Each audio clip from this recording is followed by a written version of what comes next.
Level 1. The arrival. The doors open at Suvarnabhumi and the humidity hits you like something physical, like the air itself has weight and intent and has been waiting specifically for you. You've done international travel before. A long weekend in Cancun, one work trip to London where you mostly stayed inside. But nothing prepares you for the specific chaos of Bangkok's airport at 9 p.m., which operates at a frequency that American airports simply don't have access to. It smells like diesel and something frying and flowers and something else you can't identify and honestly don't want to. You're already sweating through your shirt before you reach baggage claim. You change $500 at the airport exchange counter because the signs look official and you don't know yet that this is approximately the worst possible place to do this. You receive a stack of baht that feels enormous and means less than it looks like, and you walk out into the arrivals hall feeling like you've already done something smart. You have not done something smart. A metered taxi takes you to Sukhumvit through traffic that has its own internal logic you cannot pass. Past billboards in Thai script and 7-Elevens every 40 meters and street stalls where the smoke rises into the orange light and everything feels like a city that never agreed to slow down. The hotel is nice, but there's a rooftop, and on the rooftop there's a Chang beer going for 120 baht, which is about $3.50, and you're standing up there with Bangkok spread out below you in every direction. The elevated trains, the temple rooftops, the towers lit up against a sky that doesn't really get dark so much as it changes colour. And you text your friends back home and say this place is completely insane. They send back fire emojis. They have no idea. You have no idea either. But your version of no idea feels like the exciting kind right now. The kind where everything is still possibility and nothing has gone wrong yet. And Thailand is just a city that hums and glows and smells like something amazing. You're standing on a hotel rooftop with a Chang beer in your hand. The city is glowing below you in every direction, and you genuinely cannot believe this is a real place. Level 2. The first night out. Your friends decide that one Chang beer on a hotel rooftop is not a sufficient introduction to Bangkok, and that the solution involves Sukhumvit Soi 11, a club called Levels, and a bottle service package that costs roughly what you'd spend on a Thursday night in Manhattan but somehow comes with 4 bottles, a dedicated server, and a table with an actual reserved placard on it. The place is full of Europeans, Australians, a contingent of South Koreans celebrating something loudly, and Americans who all have the same expression you probably have, which is the expression of someone who cannot believe how far their dollar is stretching right now. Everything feels manageable. Glamorous even. The kind of night where you think, okay, I understand this city now, you do not understand this city. That's when you meet the Australians. 3 guys, mid-30s, deep tans, the confident looseness of people who stopped being tourists approximately 18 days ago and have crossed into something else entirely. They've been here 3 weeks. They know which street stalls are worth the stomach risk, and which rooftop bars have views that actually justify the markup. One of them is wearing a shirt that looks like it cost $12 and somehow works perfectly. They're generous with advice, ordering rounds, stories about mishaps that ended fine and near misses that almost didn't. Then someone at the table mentions Patpong and the tallest Australian sets down his drink with the calm deliberateness of a man who has earned the right to issue warnings. Don't go to Patpong. You ask why. He says, just don't. The other 2 nod in a way that suggests the backstory is long, documented, and not suitable for a first meeting. You file this information away with the sincere and complete intention of following it, which is to say, you start mentally planning the trip to Patpong before he finishes the sentence. The night ends at 2 a.m. when the group spills out onto the street and someone finds a stall serving pad krapao from a cart with a single bare bulb hanging above it. You eat basil chicken from a plastic stool on the sidewalk at 2 a.m., pay 60 baht and decide you have this city completely figured out. Level 3. Patpong. You were warned. You were explicitly, specifically, and with genuine concern warned by 3 Australian men who had been in Bangkok long enough to develop opinions about things. And you filed that warning away in the part of your brain reserved for advice you fully intend to ignore. The problem with Patpong is that it doesn't look dangerous. It looks like a night market that got confused and started selling neon signs instead of vegetables, which makes it almost impossible to take seriously as a threat environment. You walk in feeling like a man who has already made his mistakes and learned from them. You have not learned from them. The promoter finds you within 40 seconds of entering the street, which is either impressive hustle or a deeply unsettling sign of how readable you are as a target. Free entry, just one drink, legendary show upstairs. His English is perfect and his smile is extraordinary. And the thing is, this is a trap because the Australians describe this exact interaction in detail, and you walk up the stairs anyway. The bar is dark and the music is loud, and someone puts a menu in your hand that you don't read because you're distracted, and you order what you assume is a beer because you're in a bar, and that is what people order in bars. The bill arrives and it says 9,000 baht, which takes you a moment to process because your brain is still doing the conversion math when you realize the number is real. You argue. Of course you argue. You point at the menu, you point at your single drink, you explain with escalating volume that this is insane, and then two men materialize from somewhere in the dark who are built in a way that strongly suggests the conversation is over. You pay. You pay 9,000 baht, which is approximately $270 for one beer, and then you are walked down the stairs and deposited back onto the street with the efficient courtesy of a hotel that has just checked you out early. A man approaches and opens a briefcase full of fake Rolexes, and they actually look pretty good, and you spend longer than you should considering one before your remaining dignity intervenes. The Australian guys respond to your text about the 9,000 baht beer with a single laughing emoji, and honestly, that's fair. Level 4. The Escorts. You've just paid 9,000 baht for a single beer and had your ego surgically removed by a group of large men in a windowless bar. So naturally, the logical next move is to sit alone at your hotel's rooftop bar and order something expensive to feel human again. That's when they appear. Two women, effortlessly beautiful, dressed in a way that suggests they are absolutely not there by accident, settling into the seats beside you with the practiced ease of people who have done this many times and are very good at it. They are warm, funny, and genuinely curious about America in a way that makes you feel like the most interesting person in Southeast Asia. You are not the most interesting person in Southeast Asia. You buy them drinks, of course you buy them drinks. They ask about your job, your city, what you think of Bangkok, whether you've tried the street food yet, and every question lands like you're the first American they've ever encountered worth talking to. By the third round, you're convinced this is just how people are here, that Thailand is simply a place where beautiful strangers find you fascinating, which is a theory that only requires you to ignore everything that has already happened to you today. They mention a spot nearby. Very good cocktails, they say. Only the cool people know about it. You grab your wallet, your watch, your grandfather's Seiko, the one he wore for 30 years, and your phone, which has every card, every contact, and every photo from the trip so far. The rest of the night is fog, not the pleasant kind. The kind where you remember fragments. A bar that felt upscale, music, laughter, another drink appearing in front of you before you finish the last one. And then nothing until daylight comes through curtains you don't remember closing. Your wallet is gone. Your phone is gone. The watch, the Seiko your grandfather wore to work every day for 3 decades, is gone. The hotel safe is hanging open like it's mocking you, completely empty, and you have no memory of opening it at all. The front desk listens to your story with an expression that is genuinely sympathetic and also completely unsurprised, which is somehow the most demoralizing part of the whole thing. You are down approximately $3,400, and it is day 2. You file a police report at 9 a.m.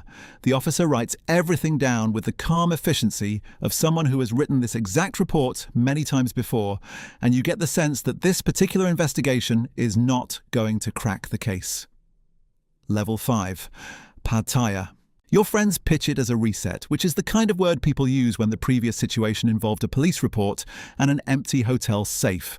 Change of scenery, beach city, slower pace. The bus ride down takes about 2.5 hours depending on traffic, and you spend most of it staring out the window at highway overpasses and industrial sprawl, thinking about your grandfather's watch, which is now on someone else's wrist in a city of 11 million people. The guy sitting next to you on the bus is from Ohio. He's been to Pattaya 4 times. He says it's relaxing. You're not sure you and this man have ever used the same definition of that word. Pattaya at dusk looks like someone took a Las Vegas fever dream and rinsed it in salt water and neon. The bus drops you at a station and you take a BART bus down Beach Road as the sky goes purple and the strip lights up all at once, and Walking Street opens in front of you like a physical event rather than a location. No cars, just people, Music bleeding out of 100 different doorways simultaneously, fire performers, tuk-tuks idling at the perimeter, Chang signs everywhere, the smell of grilled meat and sunscreen, and something you can't quite identify. The beer is cheaper here than Bangkok, which you didn't think was possible. The music is louder. The whole operation has less pretense, which is either liberating or alarming depending on how much of your savings you lost 48 hours ago. Someone warns you about the gambling. You tell them you don't gamble, which is true historically in America, where the opportunity never presented itself in quite this way. Within 4 hours, you are in a back room behind a bar you found through a door that was definitely not intended for tourists, sitting across from men who are extraordinarily calm in a way that should concern you more than it does, playing a poker game that feels somehow both illegal and completely normal at the same time. You win 12,000 baht in the first hour, roughly $340. You stack the bills in front of you and feel a particular kind of invincibility that has no relationship to your actual circumstances.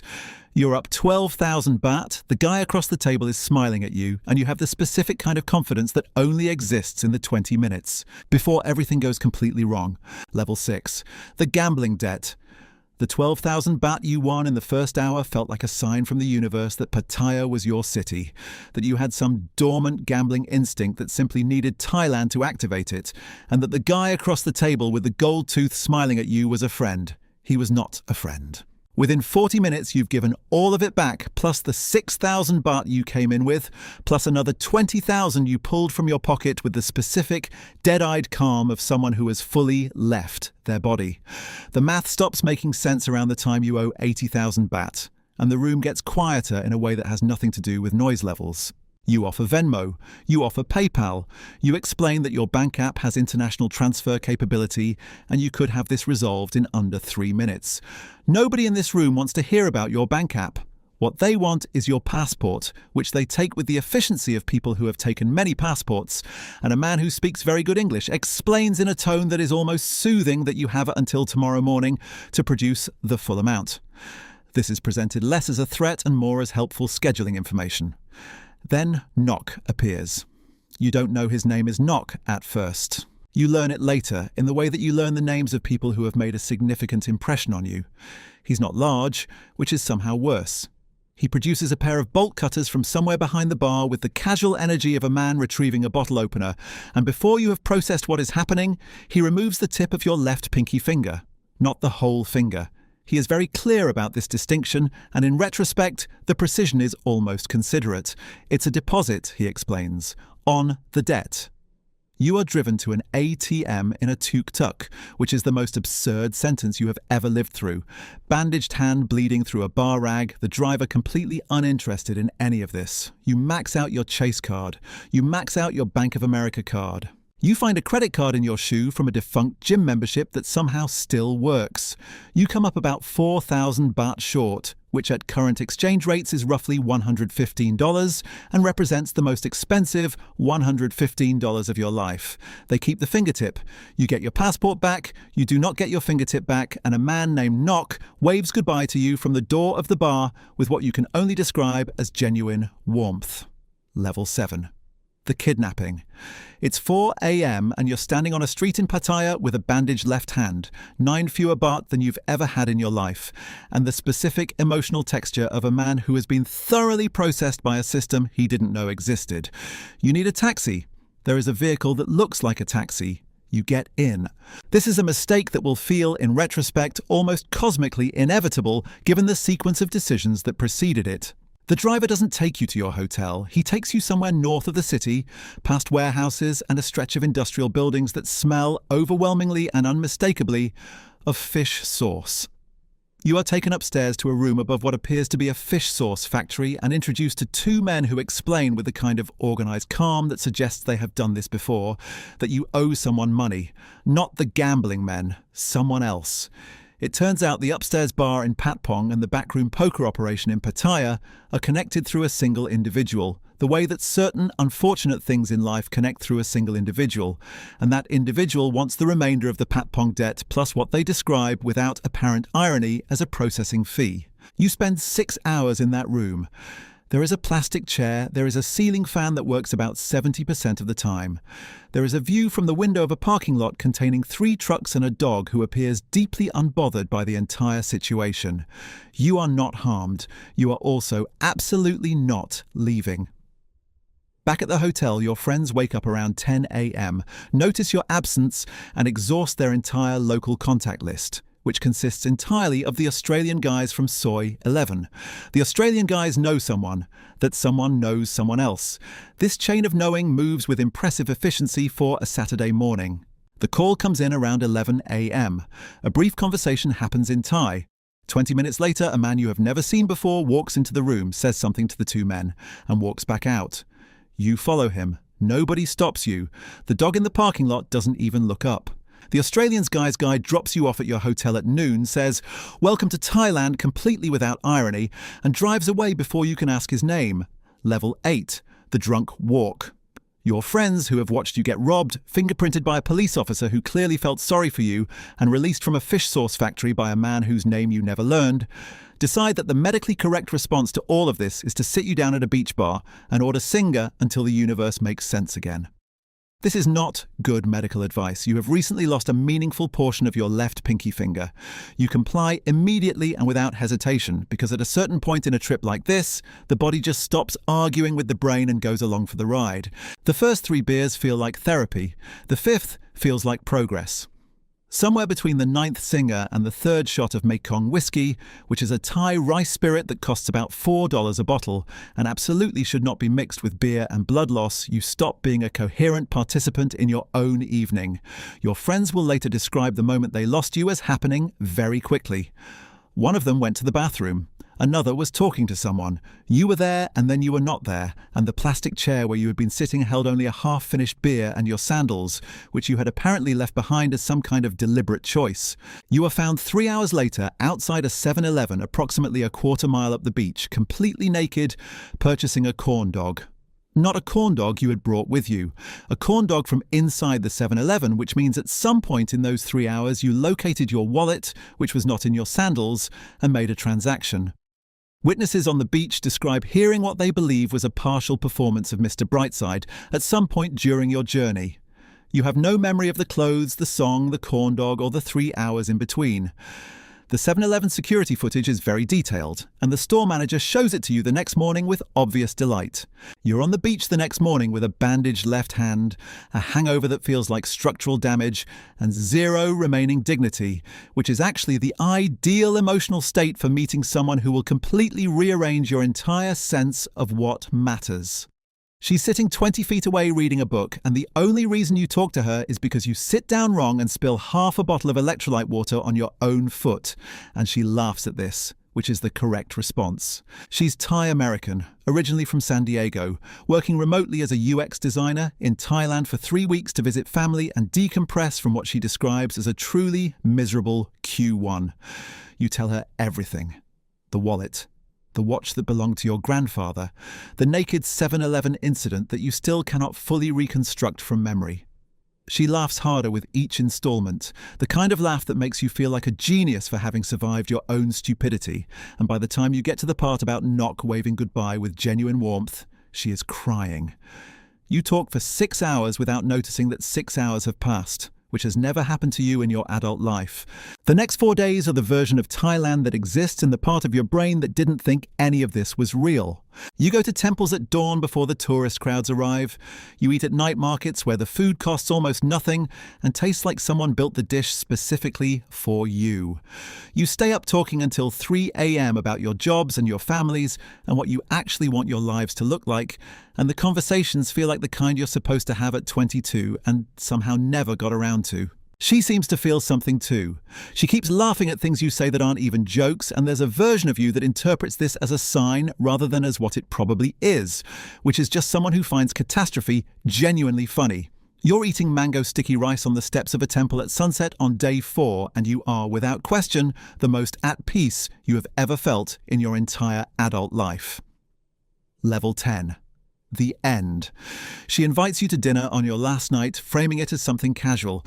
Just her cousins. A restaurant she loves. Nothing formal.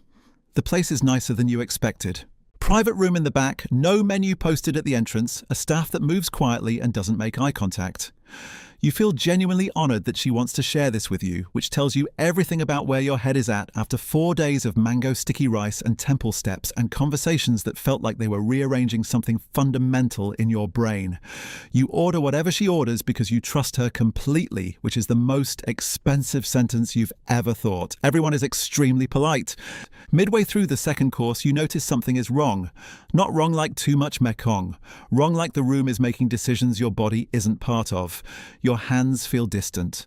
The conversation continues around you in a way that doesn't require your participation anymore. You wake up in a room that is not a hospital but is trying very hard to look like one. Fluorescent lights, medical equipment arranged with professional care, men in masks whose body language suggests this is a Tuesday.